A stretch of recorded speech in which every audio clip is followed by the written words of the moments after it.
Hello, எத்தனை மணிக்கு பார்க்க போறோம்? அது கிடையாதுமா. நான்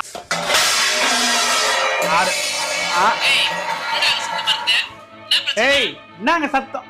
ஒன்னும் இல்ல, உன் மருமகளுக்கு மாவு கட்டு போட வேண்டிய டைம் வந்துச்சு. இல்ல தட்டை தூக்கி போட்டு உடச்சுனுக்குது. கை கொஞ்ச நேரம் கதகளி ஆனா சரியாயிடும். என்னடி பேசிட்டு இருக்க அவங்க கிட்ட?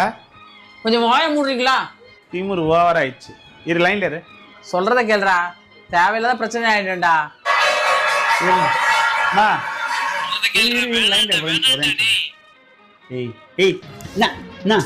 படமா நான் பயாஸ்கோப்பா டாடரா கிச்சன் ஸ்கிரீன் என்ன நினைச்சு மனசுல பாரு. இருமா ஒரு நிமிஷம் இருமான்றல. இங்க பாரு, என்னடி உனக்கு ஏதாவது கோவம்னா என்கிட்ட காட்டு. என்ன சொன்ன? அவன் பிள்ளைன்ற முறையில சொல்றேன். உனக்கு ஏதாவது கோவம் வந்துச்சுன்னா டைரக்டா என்கிட்ட காட்டு.